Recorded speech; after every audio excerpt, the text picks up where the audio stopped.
Welcome to the Wellness Hour on CNA938. You're with me, Cheryl Go. Now, forest bathing originated from the Japanese practice Shinrin-Yoku.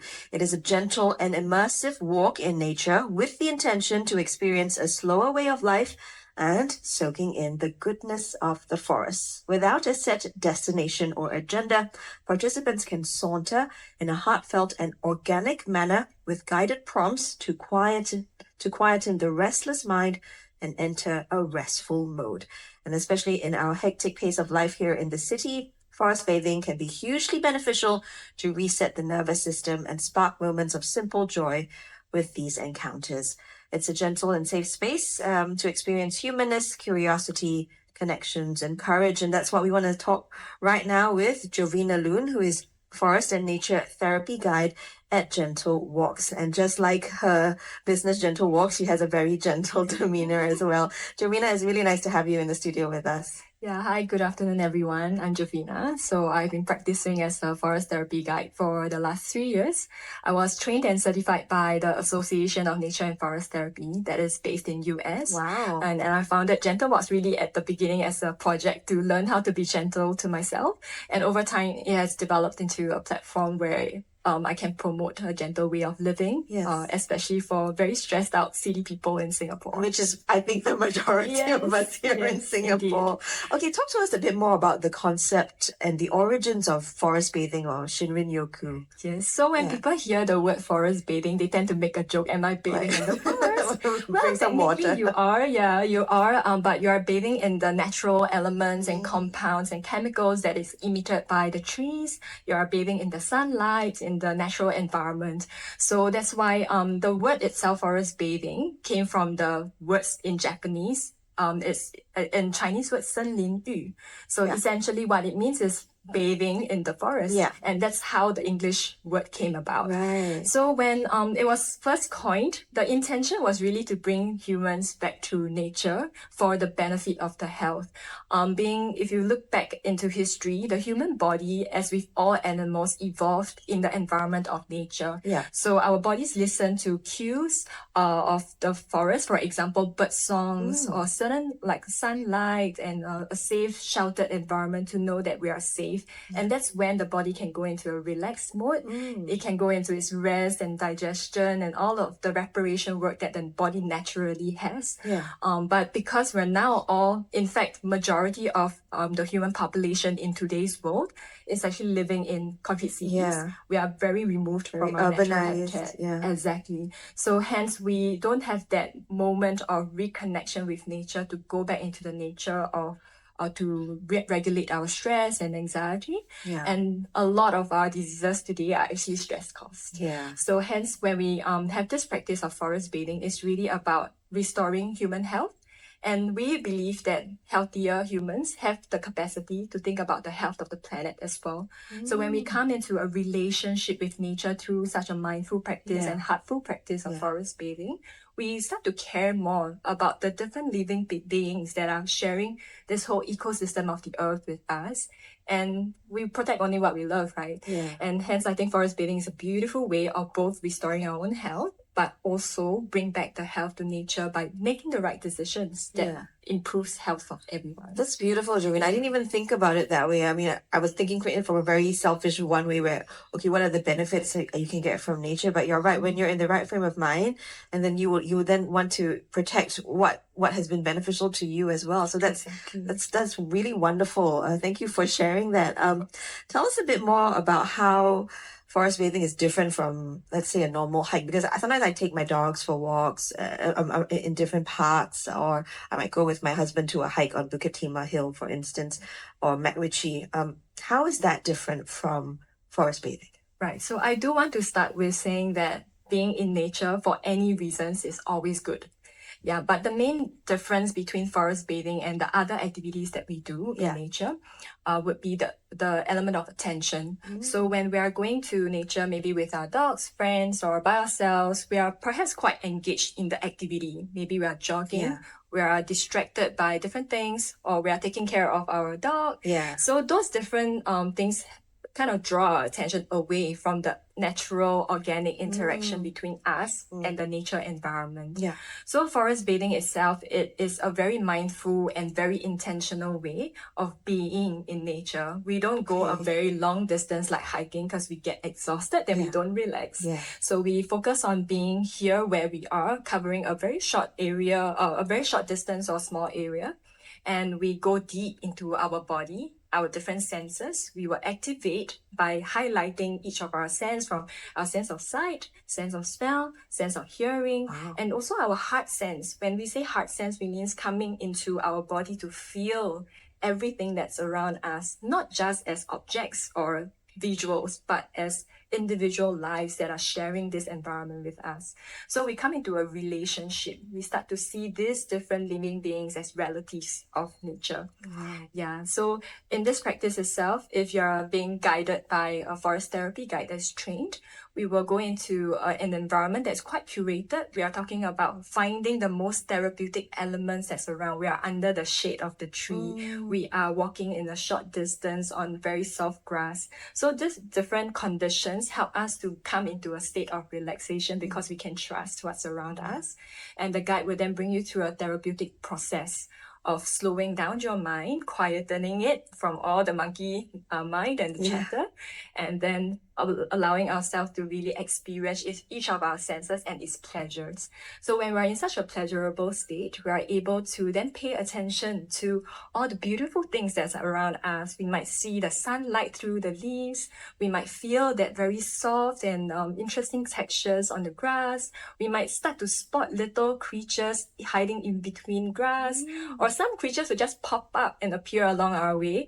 And that gives us or brings us into a state of like connection through our childlike curiosity. So those moments can feel quite magical because you suddenly relive that experience of seeing the world through a child's eyes. That sounds absolutely delightful, Jovena. It sounds like a wonderful thing. Talk to us though about the benefits of forest bathing. I mean, obviously we do this to get something out of it. So you're certified, officially as a forest bathing and nature therapy guide. So are these benefits also, backed by some science? Yes, of course. So when the practice was first coined in 1980s, it attracted a lot of interest from the scientists to understand how does the practice actually benefit human health and how to quantify it. So in Japan, they actually did multiple studies. They would measure the blood pressure, the heart rate, and even take some blood samples and saliva samples to test for like different hormones and chemical levels in the blood. So they would do that before and after the walk to see the difference. And one of the most named studies that proven forest bathing to be effective talks about this chemical phytoncides, which is released by the trees as a way for them to protect themselves from infection and any attack of insects and all of that. And that same chemical helps the human body generate this cell called natural killer cell, NK cells, that helps us to fight inflammation, infection, as well as cancer cells in the body. So just by immersing yourself in the forest for 3 hours, you can actually see a spike in that NK cells in the blood. So this is one of the most known research that talks about how effective being in nature is. But apart from that, there are numerous studies, and anyone can Google it, that these different elements such as sunlight, bird songs, natural sounds, the microbes in the soil, and all these different, there's so many of them, and even like fractal patterns in the trees, they all help the mind to slow down. They help the body and the heart to slow down. And when we are slowed down, the nervous system can be activated in the sense that it goes into a rest and digest state. So that I think is a beautiful way of like supporting that this is not just like a practice to without any backing of science. Wow, that's fantastic. That's really great to know. Tell us what we would expect from a forest bathing experience here in Singapore, because people will be it's so hot, and then we don't have that much maybe big forest, right? So how exactly can we do forest bathing here in Singapore? Yes, you will be surprised that actually Singapore is named as one of the top countries in the world that is as a best place of forest Really? bathing because we have so much greenery around. And I also came with the perception at the beginning, oh, Yeah. Singapore is so small, our forests are like not really Yeah, forests. tiny. Yeah, but the practice was actually really founded as an accessible form of connecting with nature by just looking at what are the lives around us. And we are, everywhere we walk, we have trees. So you can That's true. practice forest bathing anywhere. Anyway, even downstairs. Yeah, so of course, the key element is being in therapeutic environment. So if you're by the road, that would be a bit harder Yeah. than usual. But in Singapore, like we have so many beautiful gardens and parks. Yeah. So when we go into those environments, they are actually very safe. We might have some encounters with certain creatures of nature, Yeah. but not to the point where we'll be endangered. Yeah. So Singapore has really the best like kind of parks and gardens where this practice can be fully engaged in. Yeah. Yeah. So tell us, if let's say we were to go on a tour with you at Gentle Walks, what can we expect? Right. Yeah. So typically we'll gather as a group. Yeah. We'll go into the nature, sit down usually on the grass Okay. and be in a circle. Yeah. And the guide would then guide you through very simple exercises to really slow down the mind and activate all these different senses. So the guide will host a safe space, so you can expect that there will be no judgment, that you are able to explore all these different novel things like hugging a tree, walking barefoot, or getting to know all these different textures and patterns on nature, without feeling like, oh, I am doing something odd or different and weird, because a lot of people are quite affected by the judgment of passerbys. So the guide would usually put the participants at ease so that they can start to put their attention away from all these distractions and just come into full presence with whatever nature living being that is sharing that moment with them. Yeah. Okay. So we'll go on short walks where we would, in general, not say that, oh, we have to go from this point to that point. It's not about the distance. It's not about the right? distance, Yeah. not about the destination, but Yeah. really the whole journey of exploration, of wandering, and just get into that moment of what is calling out for me right now to engage, what is inviting me to be in communication with them. So more often than not, when we're in that very state, we call it liminality, by the way, is that in-between state where we start to get in touch with the unseen. We're talking about inspiration, wonder, curiosity. And in that moment of connection, it helps us to kind of bring us into that connection with the living being. And more often than not, we will actually feel this sense of like relativity. We feel this sense of relationship. And in that moment of shared love, we can sense that there's this bigger force out there beyond us. Wow. Yeah. Wow. That sounds very, very profound, but very meaningful as well. As someone, if someone's never gone for this, maybe feels like you said, will be a bit self-conscious. You want me to put my hand on a tree, and what am I supposed to do? Like, what would you say to them? Like, especially if it's like their first experience. Sure. Yeah. So I would say really come in with an open mind, open heart and open body, and just be curious about what are the possibilities out there when you stop thinking and start just getting into that feeling mode of your different senses in the body.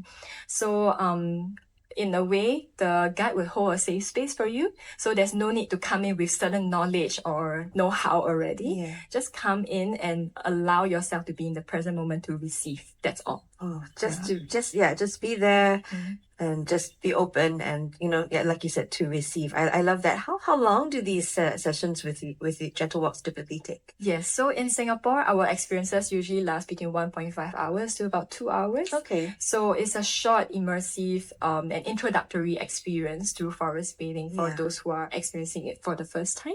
Yeah. But of course, I would say that forest bathing is not like a one-off novel experience. It's something like a way of life where the more you integrate that into your life, the more you are able to receive the benefits in doses throughout your day, throughout your weeks. And for those who are more curious and really want to get deep into the practice, we also hold retreats around in Asia, in Bali, in Japan, in the birthplace of forest bathing. So those experiences are also available for those who want to get out of the city environment, immerse fully, then come back and bring back whatever gifts and knowledge from that experience. That sounds into our lives. absolutely Yeah. wonderful. Where would you say is your favorite place to do forest bathing in Singapore? Oh, I really love botanic gardens. For many reasons. Yeah. One is a very gentle and safe space to practice forest bathing. There are many creatures around. We're talking about like monitor lizards, squirrels, a lot of cute insects, spiders, butterfly, dragonfly. It's just so diverse and vibrant in there. Also, there are very, very old trees. And these trees, they exist before Singapore was even named Singapore. So I personally love to connect with the trees in botanic gardens. Yeah. So But you do go to different parts of Singapore as well, of course. right? So we also have other walks in Bidadari Park, in Dairy Farm Park of Singapore, and Gardens by the Bay. Gardens by the Bay. Yes. All right. I mean, it sounds absolutely wonderful. And if you want to join Jovena and her team for one of these forest bathing experiences, do check out their website, www.gentle.sg. Instagram also, Gentle Walks. That's where you can find out more about this concept of forest bathing or Shinrin-Yoku. And like Jovena said, Singapore actually is one of the best places to do this practice. So that's really wonderful to hear. Jovena, it's been an absolute pleasure. Thank you so much for sharing so passionately about your this whole practice of forest bathing. And we wish you all the best. We've been speaking to Jovena Loon, who is Forest and Nature Therapy Guide at Gentle Walks. Again, you can check out their website, www.gentle.sg. This is the Wellness Hour on CNA938. I'm Cheryl Go.